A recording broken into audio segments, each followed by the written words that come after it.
Балам 1 жыл убакта сагынат экенсиң. Сагынганда кирип, балам менен тиктешип отуруп сүйлөшөм. Ыйлайм, кайра сороном. Бала адам өлгөндөн кийин баары угат. Баарымтип эмедет дейт, бирок ошонун баарын кирип сүйлөшүп, бир аз болсо да жеңилдеп чыгам. Сүрөтүнө болсо дагы сүйлөп. Bunday ölümge men dağı ушундай ölüm болсо деп тилейм. Негеде де енді айттым го, кайсы жерден адам келбеди. Таанып алган бирок ушунун эрдигин баалап келди. Мени баалап келген жоктолор. Ушунун эрдиги деп күнү түнү мына боз ит тигилип турса 30 күн адам үзүлбөдү. Көзүм барып көрүп келеличи, эмне телефонум иштебей калгандыр деп ошондо да баратып да ушундай ишенбей бардык.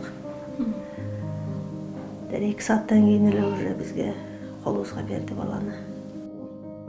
Баламсыз 1 жыл 1 кылымга тете болду. Кыргыз-тажик жаңжалында эрдик жасап, мекен үчүн шейит кеткен Элеман Ураимовдун ата-энеси кайгы жутуп кала берди. Жалгыз уулунан ажыраган эненин күйү төрттөп, жүрөгүндө так калды. Анан баласы дагы ушу 4кө чыкканда биз өзүбүздү таң калтырды. Мен атама айттым, 4кө чыктым деп деди баласы. Анан мен өзүм чочуп кеттим. Кантип сен айттың атаңа деп. Анан кийин эртеси күнү дагы балам сен каяктан айттың атаңа десем, атам самолетто учуп кетти, 4кө чыктым деп көрсөттүм дейт. Анан кайра залга кирип атамдын сүрөтүнө кирип, ата мен 4кө чыктым деп баласы сезгендей сүрөтүнө көрсөтүп 4кө чыктым деп айтыптыр. Мына баланын бир нерсени сезгендиги да. Мен ошо сагынганда балам кирип сүрөтүнөн болсо дагы сылап, сүрөтүн болсо дагы өп балам. Ушинтип анан сүйлөшүп чыгып кетем. Өтө оор бизге. Тем более бул жалгыз бала. Башка балаң болсо дагы ошого алаксыйт экенсиң, эми балдарыңа алаксыйбысың, эми балаң өзүң балаңдын орду баары бөлөк болот да. Аз айлык болсо дагы ошо аз айлыкка дагы сабыр кылып иштеп, ушу чек арада өтө катаал жерде иштеп жүрдү. 4,5 жыл иштеди да. 17 которулган, ушу 22 ушу каза болгонго чейин ошол жакта иштеди. Бир да арызданбады, ушу мен ушундай катаал жерде иштейм, которулам деп эме болбоду, которулуп алам десек. Алдай туруптур деп атышат, кадр жетпей атыптыр, апа иштеп тура берейин, кадр жетпей атат, ордума башка бирөөгө которулам деп ушинтип жүрүп убакыт өтүп кетти. Артында 1 уул 1 кызы калды. Өзүнүн кыска өмүрүндө кайталангыс эрдик жасап, эл эсинде түбөлүк из калтырды. Ал кан күйгөн Баткендеги чек ара куугу алаңында курчоодо калып, бирок колго түшпөй, өзүн тажик тараптын 5-6 аскер менен кошо жардырган. Бул окуя жумурай журттун мекенчилдик сезимин курчутту. Пленге түшүп калып, анан граната менен жардырды деди. Менин маалыматтар тарады, ошонтип маалымат тарады көкүрөгүнө, мына сүрөтүн чыгарып көкүрөгүнө ошонтип жазды. Менин жүрөгүм до сих пор ошодо ооруп атат. Бул офицер 3-чү лицо 20-53-тө. Мына жерде военный билетте дагы уже паспорт печаты менен жазылып турат. Бул эң аягында мына 20-53 аскер бөлүгүнүн 2-чи атайын багыттагы бөрү отряддын командири деп. Ошого сос тармактагы тиги буларга мен кайрылат элем. Плен менен окружениянын экөөнүн 2 башка айырмасы бар. Плен деген бул измен родина деп коет. Өзүнүн мекенин сатты, уже кол көтөрүп, багынып кетти, болду бул. Окружение деген бул курчоо деп. Булар өтө көп болуп өткөндө, мына кече жакында мурунку Баткен эменин погран войстун башкармалыгынын башчысы полковник Төлөнбаев дагы айтты го. Бир адамга, бир жоокерге 3төн туура келди дейт. Буларда 60 болсо, олордо 200дөй адам. Колундагы автоматтары менен 8 саат туруштук бериш, бул оюнчук эмес 8 саат. Ал ата мекенге ак кызмат кылам деген бийик максатын ишке ашыра алды дейт атасы. Убадага бекем жоопкерчиликтүү мүнөзү мекенден оор жүгүн артындырган. Анан bunday өлүмгө мен дагы ушундай өлүм болсо деп тилейм.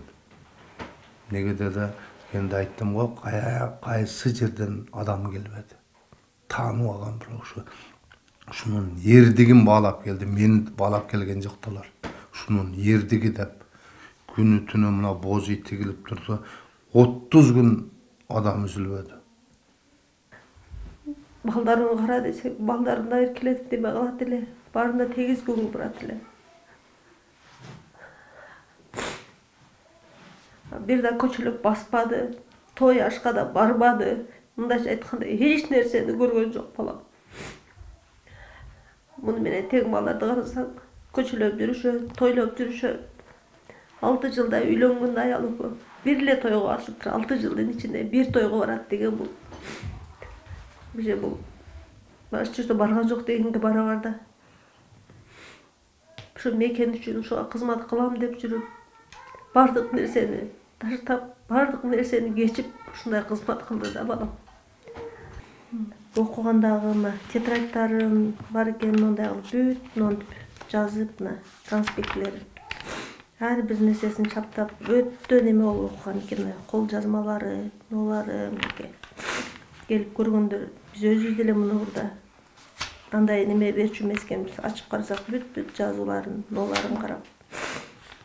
Ураимов Илеман 1994 жылы 9 январда Кара Суу районунун Савай айылында туулган. Эмгекчи улун 2015 жылы Көк Жаңгак шаарындагы Илбирс атайын ыкчам туунда баштап, 2017 жылдан Баткендин Бужум айылында кызматын уланткан. Адегенде взводтун, кийин ротанын командири, акырында капитан чинин алып, тоолуу аткычтар батальонунун командири болгон.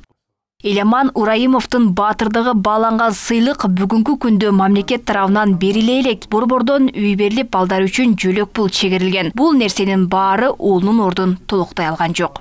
Эми мамлекеттен Кудайга шүгүр. Биринчи мамлекеттен көрөк мен ушу силердин ушу эмеңерден пайдаланып, мына кыргыз элиме ыраазычылык билдирем. Кыргыз элим ошо 18-inde койдук, ушундай болду деп, Кыргызстан эмес, кыргыздар азыр миграцияда, окууда, бүт мирде жүрбөйбү кыргыздар. Ошодон бери комментариялар жазып, жакшы сөздөрүн айтып, жакшы эмелерин айтып, материалдык, моралдык жардамдарын беришти кыргыз элим. Ушу балага ушу кыргыз эл баатыр намын бериш керек деп эл уже баалады. Илеман Ураимовдун аты бүгүнкү күндө Савай айылындагы көчөлөрдүн бирине берилген. Баатырдын даңкы узун, өмүрү кыска. Анын эрдиги түбөлүк эскирбейт. Эске салсак, былтыр 14 сентябрь Кыргыз-Тажик чек-арасынын бардык параметрлеринде ок атылып жаңжал чыккан. Кыргызстан кол салуудан бери дегенде 62 жарандан айрылды. Алардын 40 аскер кызматкери болгон. Алмагүл Эркебай кызы, Билек Мусаев, Ош ТВ.